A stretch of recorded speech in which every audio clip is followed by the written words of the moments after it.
नमस्कार। आप सभी का एक बार फिर से स्वागत है।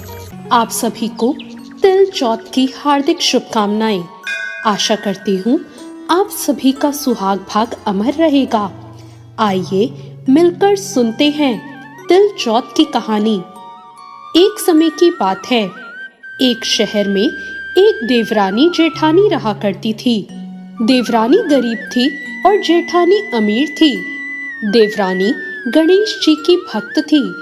देवरानी का पति जंगल से लकड़ी काटकर बेचता था और अक्सर बीमार रहा करता था।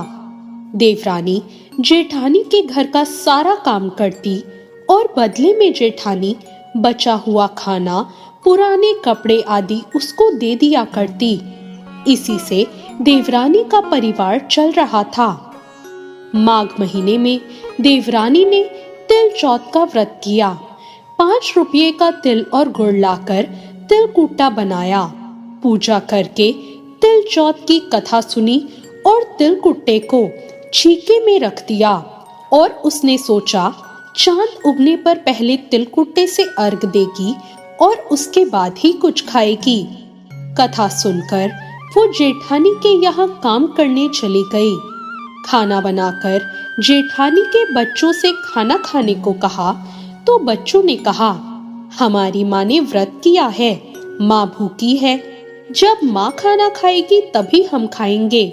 जब जेठ जी को उसने खाना खाने को कहा तो जेठ जी बोले, मैं अकेला नहीं खाऊंगा, जब चांद निकलेगा तब हम सब साथ में खाएंगे।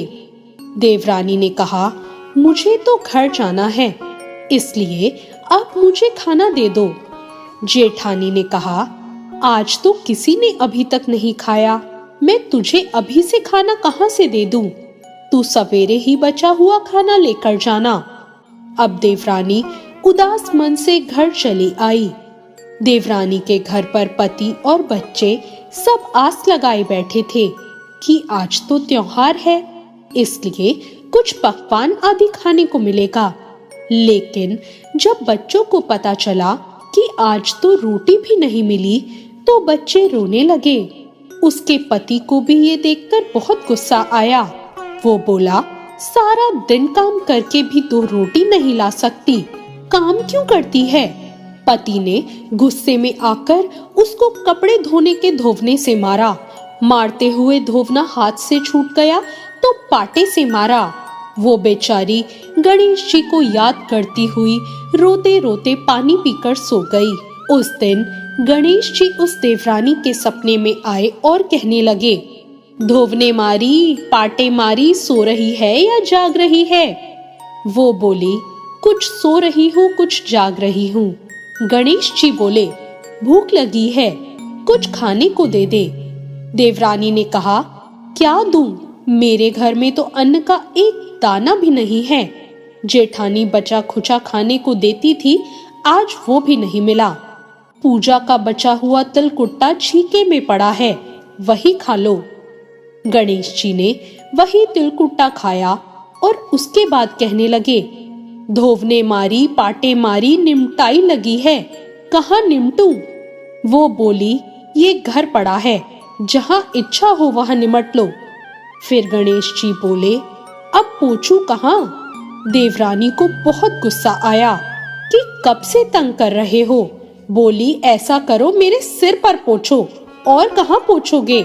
अब सुबह जब देवरानी उठी तो ये देखकर हैरान रह गई कि पूरा घर हीरे मोती से जगमगा रहा था। सिर पर जहाँ बिंदायक जी ने पोंछनी करी थी, वहाँ हीरे के टीके और बिंदी जगमगा रही थी। उस दिन देवरानी जेठानी के यहाँ काम करने नहीं गई। अब उसकी जेठानी ने कुछ देर तो उसकी राह देखी, फिर अपने बच्चों को देवरानी को बुलाने भेज दिया। जेठानी ने सोचा, लगता है कल खाना नहीं दिया, इसलिए वो शायद बुरा मान गई।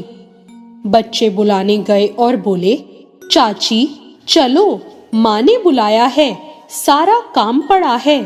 देवरानी ने कहा, बेटा बहुत दिन तुम्हारे यहाँ काम कर लिया, अब मुझे इसकी जरूरत नहीं। बच्चों ने घर जाकर माँ को बताया, मामा चाची का पूरा घर तो हीरे मोतियों से जगमगा रहा है।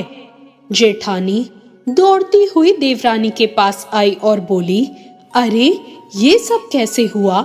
देवरानी ने उसके साथ जो भी हुआ वो सब कह सुनाया। अब घर लौटकर जेठानी ने सोचा और अपने पति को कहा, आप मुझे भी धोवने और पाटे से मारो। उसका पति बोला, अरे भली मानस, मैंने तो कभी तुम पर हाथ भी नहीं उठाया, मैं तुम्हें धोवने और पाटे से कैसे मार सकता हूँ? अब वो नहीं मानी और जिद करने लगी। मजबूरन उसके पति को उसे मारना ही पड़ा। मार खाने के बाद उसने ढेर सारा घी डालकर चूरमा बनाया और छीके में रख दिया और सो गई। रात को चौथ बिंदायक जी उसके सपने में आए और बोले, भूख लगी है, क्या खाऊं? जेठानी ने कहा, हे गणेश जी महाराज, मेरी देवरानी के यहाँ तो आपने सूखा चुटकी भर तिलकुट्टा खाया था, मैंने तो झड़ते घी का चूरमा बनाकर आपके लिए छीके में रखा है, फल और मेवे भी रखे हैं, जो चाहे खा लो।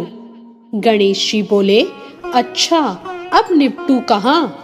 जेठानी बोली, उसके यहाँ तो टूटी फूटी झोपड़ी थी, मेरे यहाँ तो महल है, जहाँ चाहे निपट लो।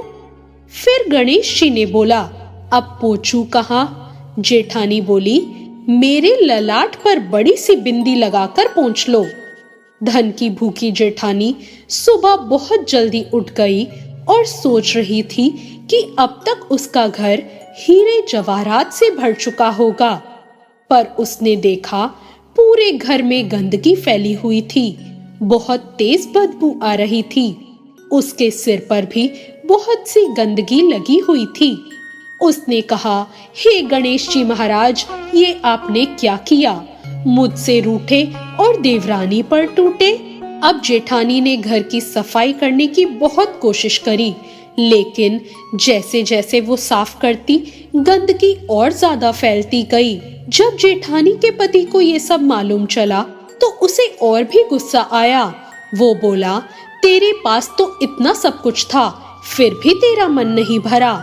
परेशान होकर चौथ के बिंदायक जी से उसने मदद की विनती करी। वो बोली, मुझे माफ करो, मुझसे बहुत बड़ी भूल हो गई। बिंदायक जी ने कहा, देवरानी से जलन के कारण तूने जो किया ये उसी का फल है। अब तू अपने धन में से आधा धन उसे दे देगी, तभी ये सब साफ होगा। उसने आधा धन बांट दिया, लेकिन मोहरों की एक हांडी चूल्हे के नीचे गाड़ दी। उसने सोचा, ये तो किसी को पता नहीं चलेगा कि उसने पूरा धन नहीं बांटा।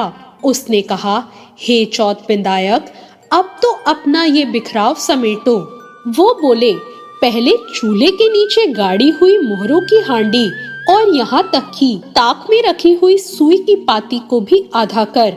इस प्रकार बिंदायक जी ने सुई जैसी छोटी चीज का भी बंटवारा करवाकर अपनी माया को समेटा। हे गणेश जी महाराज, जैसी आपने देवरानी पर कृपा करी, वैसी सब पर करना। कहानी कहने वाले, सुनने वाले और हुंकारा भरने वाले सब पर कृपा करना, लेकिन जेठानी को जैसी सजा दी वैसी किसी को मत देना। तो ये थी चौथ बिंदायक की कहानी। आप सभी पर भगवान गणेश और चौथ माता की कृपा हमेशा बनी रहे। आपका सुहाग भाग अमर रहे। आपको आज की ये कथा कैसी लगी, कमेंट कर जरूर बताएं। कथा अच्छी लगी हो तो लाइक जरूर करें।